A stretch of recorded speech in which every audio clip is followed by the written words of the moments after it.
38 cents. That is what it costs any vendor in Los Angeles to print and mail a political endorsement flyer. Paper, ink, postage, labor.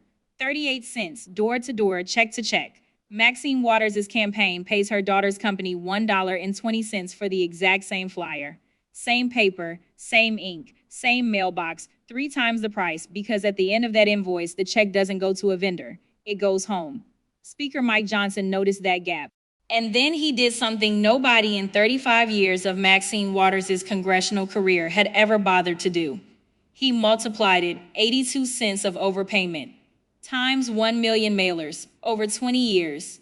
He wrote the answer on a piece of paper, put it in a binder, and walked it into a hearing room. What came out of that room in the next 90 minutes wasn't political theater. It was arithmetic, cold, patient, unavoidable arithmetic. The kind that doesn't care how many times you've been reelected, how long you've held the gavel, or what phrase you've printed on a t-shirt.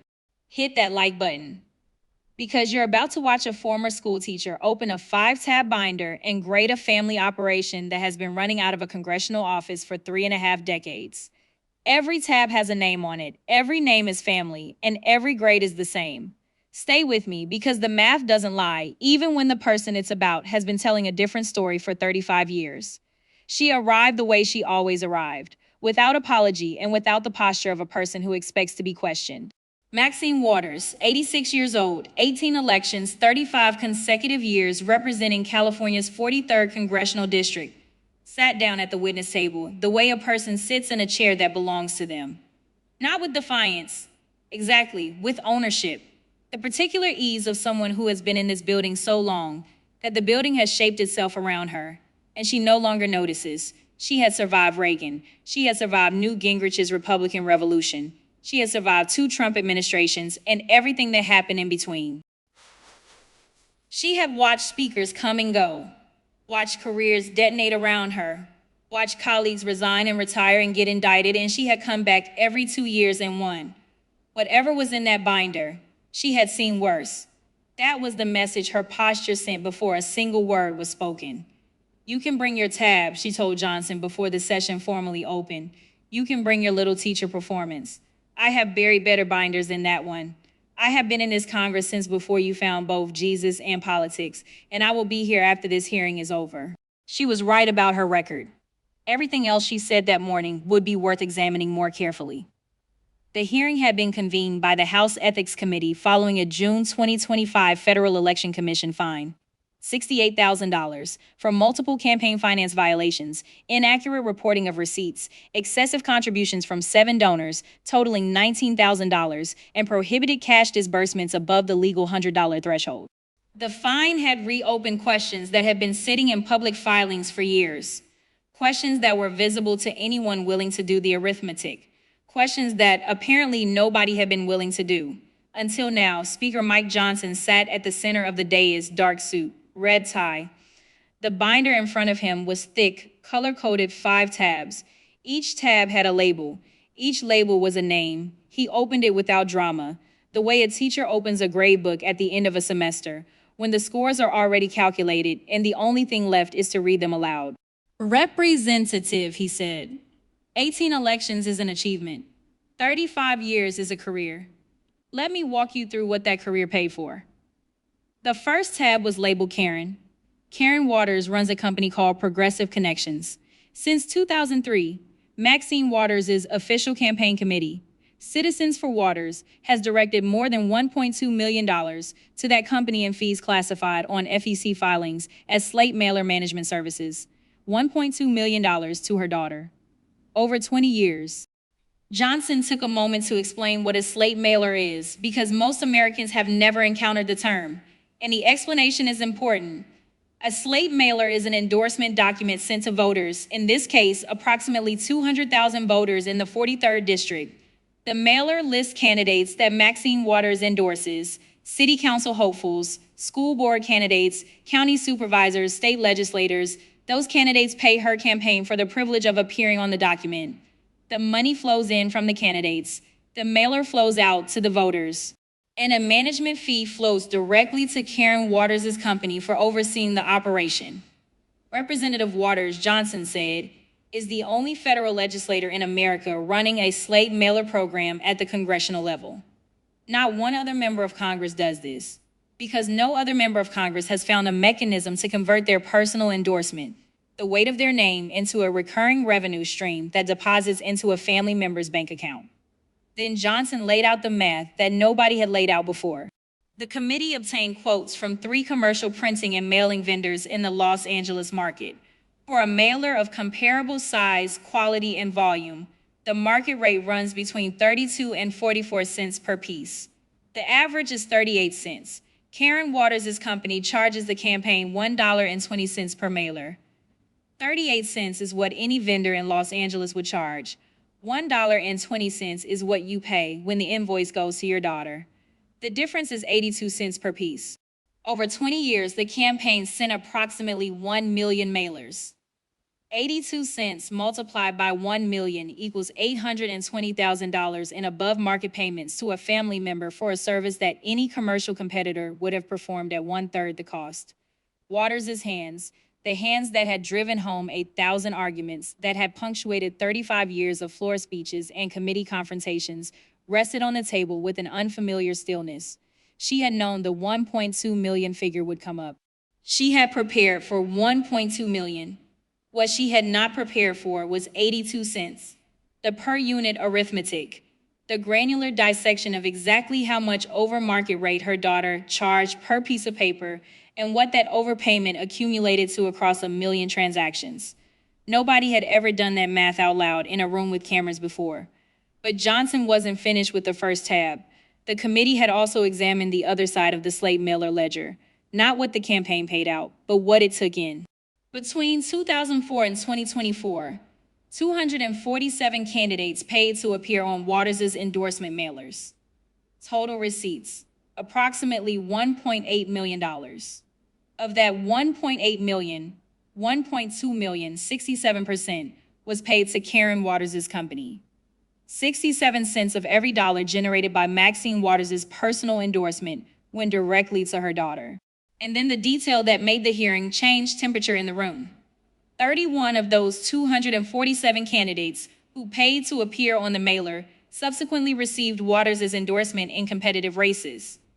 The committee acknowledged it could not establish whether the payment drove the endorsement or the endorsement was already planned, but the pattern paid to appear, then received the endorsement, was in the record and deserved examination. Family employment in political campaigns is legal. Johnson said that clearly and without qualification. The question isn't legality. The question is whether the price charged by family is fair and whether an endorsement, which is a public act performed by a public official using public trust, should be generating private revenue for a private family business.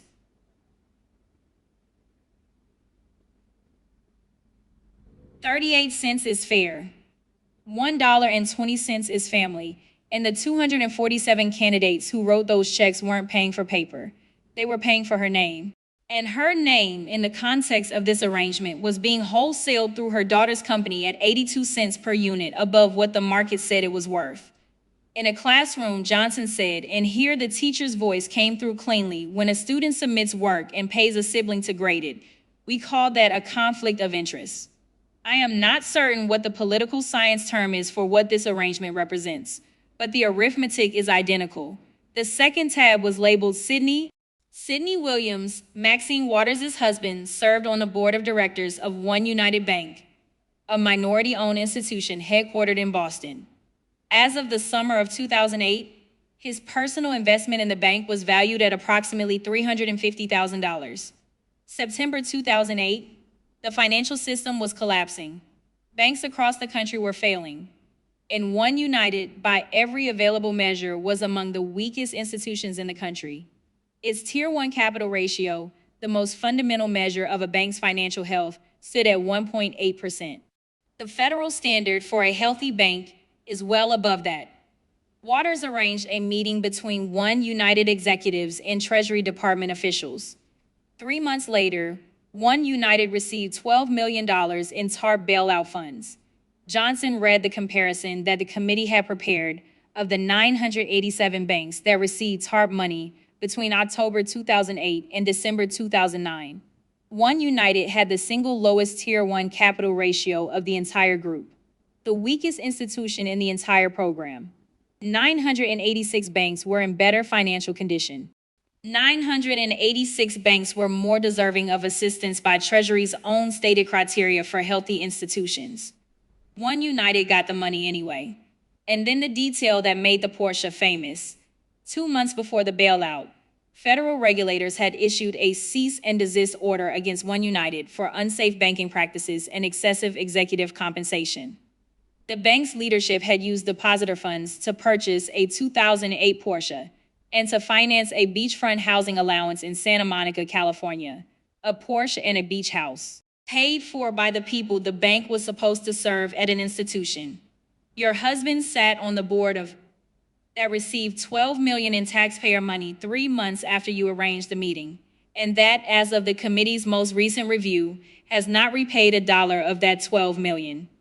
The House Ethics Committee had originally charged Waters on 3 counts related to this arrangement. The case was ultimately dismissed on procedural grounds, not on the merits. Johnson was precise about that distinction. Procedural dismissal is not acquittal. The charges were never adjudicated. The question was never answered. Waters' grandson and chief of staff, Mikhail Moore, had continued communicating with One United officials after Representative Frank, the Democratic chairman of the Financial Services Committee, had explicitly advised Waters to stay out of it. Emails from Moore to committee staff, referencing legislation tailored to benefit One United, were part of the ethics record. The case was reset, then it was never retried.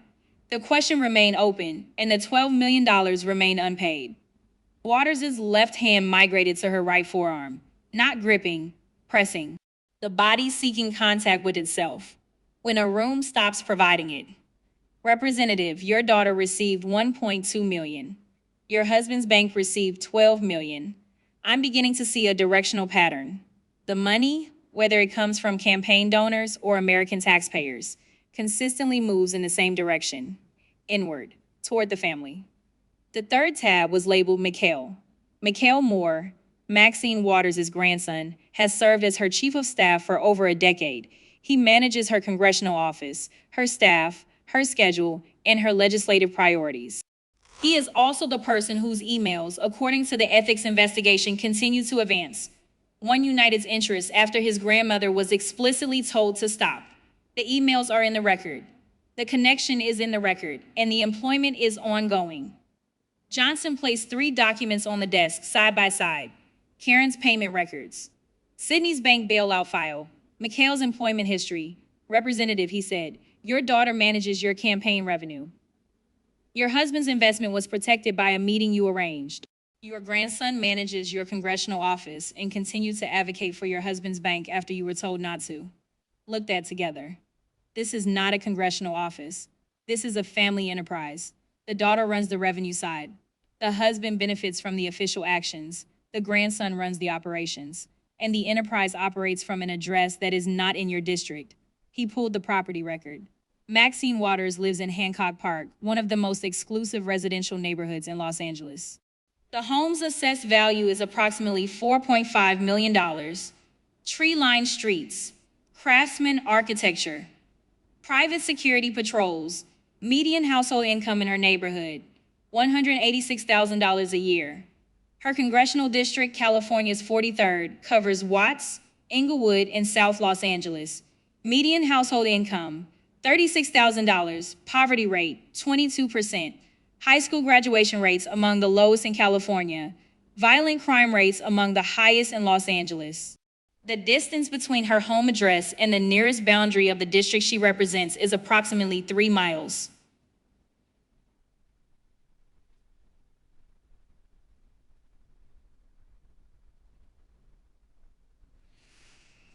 $3 miles and $150,000 in median annual income. Johnson showed the committee a map, a simple overlay, her home address in Hancock Park, her district boundary in South Los Angeles. No commentary needed.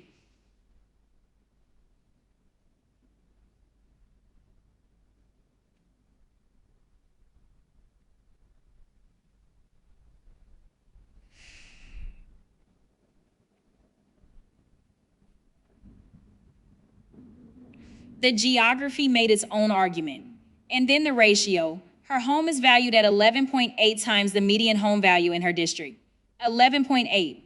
The representative of one of the poorest congressional districts in California lives in a home worth nearly 12 times what a typical family in that district could afford to purchase. When asked about the address in previous forums, Waters has said, "I have a right to live where I choose." That answer is legally correct. It is also the only answer available, which is why it has always been her answer. And Johnson didn't ask the question. He let the map sit on the desk and moved to the final tab. The last tab was not labeled with a family member's name. It was labeled CA43. Johnson's voice changed when he reached this tab. Lower, warmer. The register of a man who is about to ask the question that outweighs every question before it. Representative, you told me when we began that you answered to your constituents. 18 times, those constituents sent you back to Washington. That is faith. That is trust. And trust in any context I have ever understood it, in a classroom, in a church, in a contract, imposes an obligation on the person who receives it. So let me ask about the people who gave you theirs. Your daughter received $1.2 million from your campaign. What did your constituents receive? Your husband's bank received $12 million in taxpayer bailout funds. What did your constituents receive? Your grandson received a decade of federal salary managed through your office. What did your constituents receive? Your campaign paid $68,000 in FEC fines for violations of campaign finance law. What did your constituents receive? He looked at her. I want to put a human face on the numbers in this district because numbers without people are just numbers. A family in Watts earning $36,000 a year. After rent, after taxes, after utilities, after groceries, has approximately $200 per month left over. $200. That is the full remaining budget for school supplies, medical co-pays, car repairs, unexpected expenses, and anything else that life produces in a given month. Your daughter received $192,000 from your campaign in the 2022 election cycle alone.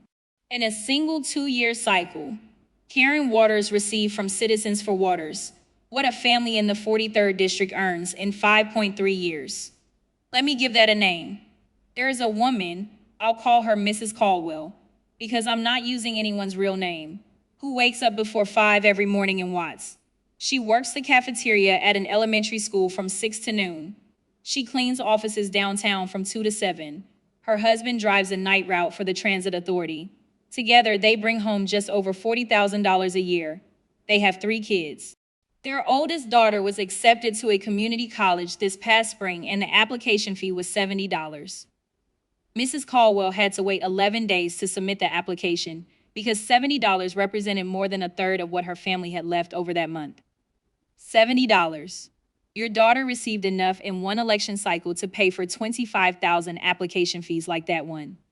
The committee cannot compel you to explain a 35-year gap between what your family received and what your district received, but I can read the record. The poverty rate in the 43rd District today is within 2 percentage points of where it was when you first took office in 1991. The median income, adjusted for inflation, has barely moved. The schools have not meaningfully improved. The crime rate has shifted but not fallen. Your family got richer, your district stayed poor. And the distance between Hancock Park and Watts, the economic distance, the 11.8 times distance, grew wider every cycle, every payment to Karen, every mailer, every election. He set his pen flat on top of the clothes binder. 35 years, Representative. One question, what did they get? 12 seconds. That's how long it lasted. 12 seconds of nothing, not the charged silence of someone preparing a devastating counter, not the tactical pause of a veteran politician buying time to formulate. The silence of a woman who has, for perhaps the first time in 3.5 decades, been asked a question whose honest answer she cannot give in public. Because the honest answer is in the record. The poverty rate is in the record. The median income is in the record. The distance between her home and her district is in the record. And the $1.2 million, the $12 million, the 82-cent overpayment, the weakest bank in the program, the grandson's emails, the $68,000 fine, all of that is in the record. And 35 years of representing a district whose fundamental conditions have not changed is also in the record. So she could not answer the question with numbers. She could not answer it with outcomes. She could not look at the map in the binder and say, here's what changed. Here's what they got. This is why the family business and the district poverty rate can coexist in the same career. Her chin, the chin that had been set in the position of defiance since the morning began. The chin that had delivered 1,000 floor speeches. The chin that had been holding its position through 40 minutes of arithmetic with the muscular effort that costs a person something slowly dropped. Not dramatically, not the collapse of a dam. The quiet lowering of something that has been held up by will and is now simply not being held anymore. Johnson watched it happen and said nothing for the 12 seconds. Then representative. The purpose of representation from where I have always stood as a teacher before anything else is not to represent the people connected to the representative. It is to represent the people who cannot represent themselves. The people in Watts who cannot afford a lobbyist. The people in Inglewood who cannot afford to buy their way onto a mailer. The people in South Los Angeles who cannot afford to live in your neighborhood or to visit it. They sent you to Congress 18 times. And you built a family business. He closed the binder. Pen across the spine. That is the grade representative. I wish it were better. No further questions. She responded. Of course she responded. Maxine Waters had been responding to Republican challenges for 35 years, and the response was as ingrained in her as the phrase she built her brand on. 2 minutes and 16 seconds, she called the hearing a coordinated racial attack on a Black woman who had devoted her career to communities this Congress had abandoned and underfunded. She listed her legislative accomplishments: work on the Community Reinvestment Act, housing assistance programs, advocacy for minority-owned financial institutions. She noted that family employment in political campaigns was entirely legal and common across both parties. She reminded the room that her constituents had reelected her 18 times and that they knew exactly who she was. Her voters did know who she was. That was not in dispute. What was in dispute, what 2 minutes and 16 seconds of credentials and legal justifications did not address, was what they got. The question on the desk, the one she had sat in silence for 12 seconds rather than answer. Not one sentence of her response contained a metric about what had changed in Watts or Inglewood or South Los Angeles over 35 years of her stewardship, because the metrics hadn't changed, and the metrics were sitting on the desk in a binder with 5 color-coded tabs. Johnson did not react to the response. He had asked his question. He had received 12 seconds. He closed the binder, stood, buttoned his jacket, and left the room without looking back at the witness table. The first piece of footage to break was 11 seconds long. Johnson reading the 38-cent versus $1.20 comparison. It was shared 22 million times in the first 24 hours. The power of that clip wasn't the 1.2 million figure. People had heard 1.2 million. What they hadn't heard was 82 cents, the per unit overpayment, the granular specificity of exactly how much above market rate a daughter charges when her mother controls the campaign account. The calculator was the weapon, and it fit in 11 seconds. The second clip was the weakest bank. Johnson reading One United's capital ratio, 1.8%, lowest of 987 TARP recipients, against Treasury's stated purpose of funding healthy institutions. This clip traveled through communities that had spent 17 years asking how the most financially distressed bank in the program had received bailout money while stronger community banks failed. Now they had the answer framed in a single audible sentence, because the weakest bank's board member was married to a congresswoman who arranged the meeting. The third clip was 11.8. The property ratio, her home value against the median home value in her district. That number, not as a political attack, but as a class document, traveled the way stark ratios travel, the way a simple fraction can say more than a paragraph of analysis. 11.8. Her home, their homes. The number became the shorthand. The fourth clip was the quietest. 12 seconds of nothing, Johnson's voice asking what they got. Then the silence, then the chin lowering. No eruption, no dramatic confrontation. Just a question in the absence of an answer, which was itself an answer. And the room understanding that. The FEC expanded its investigation of the slate mailer operation. Progressive Connections, Karen Waters' company, was subpoenaed for financial records, vendor contracts, and printing invoices. The 38-cent comparison was now in the agency's formal file. The House Ethics Committee reopened inquiry into the One United matter.